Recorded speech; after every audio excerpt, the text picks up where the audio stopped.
पिछले वीडियो में हम लोगों ने त्वरण के बारे में पढ़ा। अब इसमें हम लोग डिस्कस करेंगे सरल रेखीय गति का ग्राफीय निरूपण, graphical representation of motion along straight line path. इसमें पहला है स्थिति समय ग्राफ। देखें यहाँ पे स्थिति समय ग्राफ, जिसको हम पोजीशन टाइम ग्राफ कहेंगे। इसमें एक कार की गति के लिए एक टेबल बनाया गया है। पहले इस टेबल को देखेंगे और समझेंगे। तो टाइम पहले कॉलम में और दूसरे में डिस्टेंस ट्रेवल्ड या डिस्प्लेसमेंट लिया गया है। एस दूरी है, टाइम इसका सेकंड में नापा गया है और दूरी मीटर में नापी गई है। तो प्रारंभ में 0 समय पे या 0 सेकंड पे इसके द्वारा कार द्वारा चली गई दूरी 0 मीटर थी। 5 सेकंड के बाद यह 10 मीटर दूरी चलता है, 10 सेकंड के बाद ये 20 मीटर चलता है, 15 सेकंड के बाद 30 मीटर चलता है, 20 सेकंड के बाद 40 और इस तरह से 25 सेकंड के बाद यह 50 मीटर दूरी तय करता है, यह कार तय करती है। अब इसका जब हम ग्राफ खींचेंगे, इस गति का समय विस्थापन ग्राफ, तो इसको आप लोग पहले भी कुछ पढ़े होंगे इसके बारे में, ग्राफ खींचने के बारे में। तो हम लोग एक्स एक्सिस पर टाइम लेते हैं और वाई एक्सिस पर डिस्टेंस या डिस्प्लेसमेंट लेते हैं। इसमें जब हम ग्राफ पेपर पर फिर हम क्या मानते हैं, पैमाना मानते हैं। तो पैमाना हमने माना कि एक्स एक्सिस पे 1 सेंटीमीटर यह 5 सेकंड को निरूपित करेगा और वाई एक्सिस पर 1 सेकंड 10 मीटर को निरूपित करेगा। तो इस तरह से आप लोग ग्राफ पेपर देखे भी होंगे, जिसमें जो डार्क लाइन वाली होती है, डार्क लाइंस होती हैं वो 1-1 सेंटीमीटर पे होती हैं। तो 5 सेकंड पे चली गई दूरी 10 है, तो दोनों को मिला के लाएंगे तो हमको बिंदु ए मिलेगा।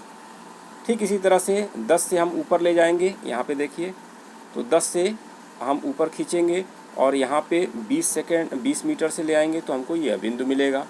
इसी तरह से यह 30 मीटर के लिए मिलेगा, यह 40 मीटर के लिए मिलेगा और इस तरह से यह 50 मीटर के लिए मिलेगा। इन सभी बिंदुओं को मिलाने पर हमको एक सरल रेखा मिलती है।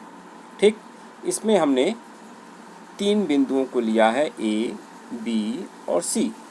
अब इससे हम निकालेंगे क्या, इसका ग्राफ का मतलब क्या है और इसके फ़ायदे क्या हैं, इसको समझेंगे।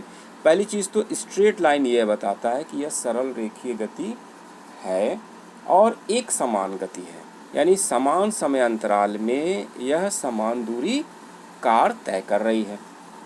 इसमें हम लोग आगे भी पढ़ेंगे, तो आगे इसके कुछ रूप पढ़ेंगे।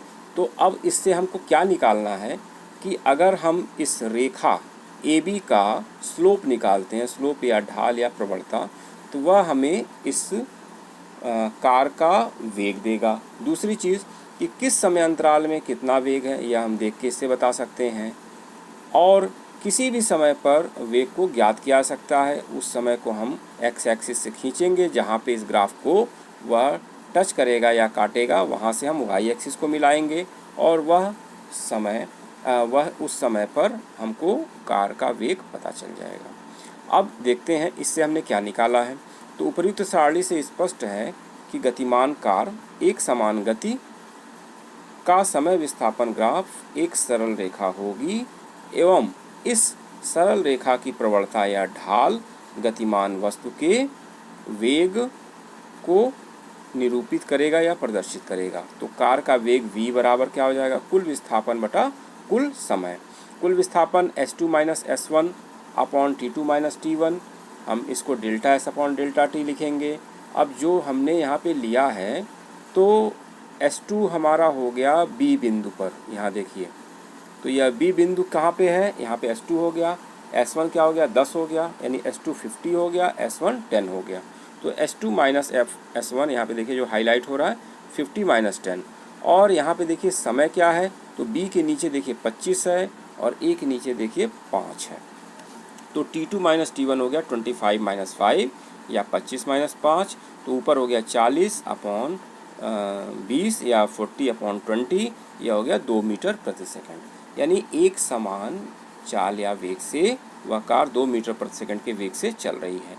तो v जो होगा, यानी कि वेग, हम क्या निकालेंगे, slope of the line A B.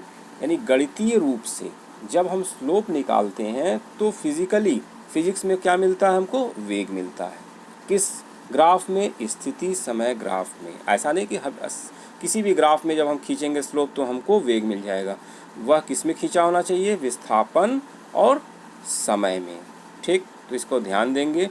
तो v is equal to slope of the line A B, यह हो जाएगा बी सी अपॉन ए सी। अब देखिए इसका एक और रूप कि अगर वस्तु त्वरित हो रही है तो तुरंत गति में स्थिति समय ग्राफ यानी एक्सेलरेटिंग मोशन में यह एक वक्र के रूप में होता है, यानी यह स्ट्रेट लाइन ना होके कर्व हो जाएगा। तो इसमें कोई उदाहरण नहीं लिया गया, इसको समझने के लिए आप समझ लीजिए कि यह जो O से P होते हुए Q तक यह कर्व जा रहा है, यह देखिए O P Q यह कर्व, यह क्या बता रहा है कि गति एक समान नहीं है, त्वरित है, इसलिए ये ऊपर की तरफ जा रहा है, यानी हर एक सेकंड में विस्थापन बढ़ता चला जा रहा है। तो इस तरह के त्वरित गति में स्थिति समय ग्राफ एक वक्र के रूप में होगा। औसत वेग एवं तात्कालिक वेग भिन्न भिन्न होता है। तो किसी क्षण तात्कालिक वेग ग्राफ को उस बिंदु पर खींची गई स्पर्श रेखा की ढाल से प्राप्त होता है। तो वेग अगर हमको निकालना होगा तो जैसे स्पर्श रेखा के ढाल से प्राप्त होगा, जैसे समय t पर तात्कालिक वेग ज्ञात करने के लिए ग्राफ के बिंदु P पर खींची गई स्पर्श रेखा, यहाँ देखिए ग्राफ के बिंदु P पर खींची गई स्पर्श रेखा AB, इसका ढाल हम निकालेंगे तो हमको बिंदु P पर यानी उस बिंदु पर तात्कालिक वेग कितना है यह हमको मिल जाएगा। तो ग्राफ तात्कालिक वेग ज्ञात करने के लिए ग्राफ के बिंदु P पर खींची गई स्पर्श रेखा AB का ढाल ज्ञात करते हैं। तो समय t पर वेग बराबर रेखा AB का ढाल और रेखा या क्षणिक तात्कालिक वेग v is equal to B C upon A C. यहाँ देखिए बी सी क्या है, बी सी लंब है और ए सी आधार है, यानी कि हम क्या निकाल रहे हैं, इसका ढाल निकाल रहे हैं, टेन थीटा निकाल रहे हैं, उस टेन थीटा को ही हम ढाल कहते हैं। तो यह त्वरित गति के लिए हो गया। अब देखिए दूसरा समय वेग ग्राफ, यह बहुत ही इम्पोर्टेंट है, टाइम वेलोसिटी ग्राफ। इससे हम लोग एक्सेलरेशन यानी त्वरण भी निकालते हैं और चली गई दूरी भी निकालते हैं। तो समय वेग ग्राफ क्या है कि किसी गतिमान वस्तु के लिए वेग एवं समय के बीच ग्राफ को वेग समय ग्राफ कहते हैं। तो किसी गतिमान वस्तु के लिए वेग एवं समय के बीच के ग्राफ को हम वेग समय ग्राफ कहते हैं। अब इसमें पहला कंडीशन ए क्या है, यदि वस्तु का वेग नियत हो तो ग्राफ समय अक्ष के समांतर रेखा होती है।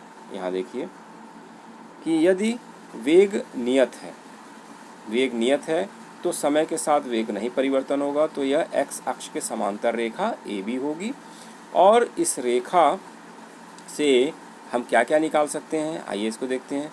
तो किसी समय अंतराल में चली गई दूरी ग्राफ एवं समय अक्ष के बीच घिरे क्षेत्रफल के बराबर होता है। यानी अब चली गई दूरी को निकालने के लिए हम क्या करेंगे कि वहाँ से हम एक्स एक्सिस पे लाइन खींचेंगे। यहाँ देखिए ए से खींचा गया जो T1 पे मिलता है, बी से खींचा गया T2। तो यह जो यहाँ पे डैश यानी शेडेड पोर्शन है जो हमको एक आयत के रूप में दिख रहा है, इस आयत का क्षेत्रफल निकालेंगे तो हमको चली गई दूरी मिल जाएगी। तो T2 से T1 समय में चली गई दूरी, ये क्या हो जाएगा, क्षेत्रफल ए बी T2 T1 यानी क्षेत्रफल ए बी T2 T1। अब जो इस पे मान दिए गए होंगे उससे हम लंबाई और चौड़ाई निकाल के और इसका क्षेत्रफल निकाल लेते हैं। तो S बराबर क्या हो जाएगा, v T2 माइनस T1, क्योंकि यहाँ से यहाँ तक ये इसका मान v है और यहाँ से यहाँ तक समय कितना है, T2 माइनस T1। तो दोनों को हम गुणा करेंगे तो हमको चली गई दूरी मिल जाएगा। दूसरा B, एक समान त्वरित गति के लिए वेग समय ग्राफ चित्र B की भांति होता है। कैसा है चित्र B, देखिए यहाँ पे यह एक सरल रेखा प्राप्त होता है, जैसे कि अभी ऊपर वाला ग्राफ हम लोग डिस्कस किए थे स्थिति समय वाला। तो इसमें एक समान त्वरण है, यानी कि उसका वेग हर एक सेकंड पर एक निश्चित मात्रा में या निश्चित वैल्यू में चेंज हो रहा है, बढ़ रहा है। तो इस तरह से हमको सरल रेखा मिलता है। इसका ढाल हमको त्वरण देगा, यानी रेखा ए बी का ढाल जैसा आपकी पूर्व में निकाला जा चुका है, और ढाल होगा लंब बटा आधार या टेन थीटा, इसको हमेशा याद रखेंगे।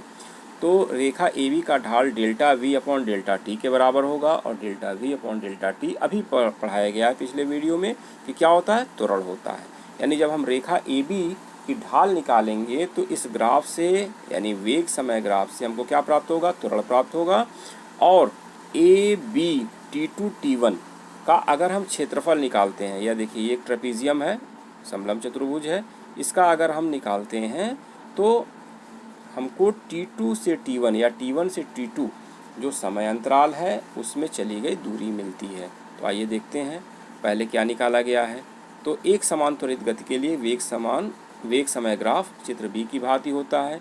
तो वस्तु का त्वरण a बराबर हो जाएगा v2 minus v1 upon T2 minus T1 या delta v upon delta T, और यह BC अपॉन AC के इक्वल होता है। यहाँ देखिए BC अपॉन AC जो पहले अभी निकाला गया था। रेखा तो लेकिन BC अपॉन AC क्या है, रेखा AB OB का ढाल या प्रवणता है, अर्थात समय वेग ग्राफ का ढाल गतिमान वस्तु के त्वरण को प्रदर्शित करता है। अब आइए तीसरा देखते हैं क्या है। यदि वस्तु की गति असमान त्वरित हो, यानी असमान त्वरित हो, तो समय वेग ग्राफ इस तरह से मिलता है। यानी समान समय अंतराल में जो वेग है वह असमान है, तो हमको इस तरह से कर्व मिलता है। और इसमें किसी बिंदु P पर यदि हमको त्वरण निकालना हो तो हम वहाँ पे एक स्पर्श रेखा AB खींचते हैं। उस स्पर्श रेखा AB से एक बिंदु हम BC लेते हैं, और BC इस तरह से लंब होगा और AC आधार होगा, यानी एक त्रिभुज बना लेते हैं और इस रेखा AB का ढाल निकालते हैं। तो इस रेखा AB का जो ढाल होगा वह बिंदु P के लिए त्वरण बताएगा, जैसा कि अभी निकाला गया। अब देखिए यहाँ पे क्या लिखा गया है। तो तात्कालिक त्वरण वक्र पर खींची गई स्पर्श रेखा के ढाल के बराबर होता है, अतः समय t पर त्वरण a बराबर स्पर्श रेखा AB का ढाल। यहाँ देखिए समय t पे त्वरण निकालने के लिए हम स्पर्श रेखा AB का ढाल निकाल रहे हैं, और AB का ढाल जो है वो क्या हो जाएगा, लंब बटा आधार, यानी BC अपॉन AC, यानी BC अपॉन AC या delta V upon delta T. तो इस तरह से हम इस ग्राफ का उपयोग करके हम त्वरण निकाल लेते हैं। अब गति के समीकरण, इसको क्लास 9th में भी आप लोग पढ़े होंगे कि 3 गति के समीकरण हैं। v बराबर u प्लस AT, s बराबर ut plus half AT square, और v स्क्वायर बराबर u स्क्वायर प्लस 2as। तो इनको याद रखना बहुत ही ज़रूरी है, क्योंकि इनके बिना किसी भी प्रकार का कोई क्वेश्चन आप नहीं लगा पाएंगे। तो इसमें क्या क्या है इसको चलिए पढ़ देते हैं। तो माना प्रारंभिक वेग u से गतिमान कण का एक समान त्वरण a के कारण t समय बाद वेग v हो जाता है। यानी कोई कण गति कर रहा है प्रारंभिक वेग u से और उसका एक समान त्वरण a है, तो t समय बाद उसका वेग v हो जा रहा है। इस दौरान कण द्वारा चली गई दूरी s है।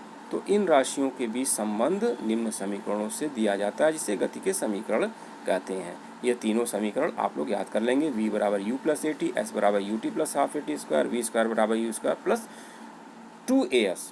अब देखिए वेग समय ग्राफ से गति के समीकरण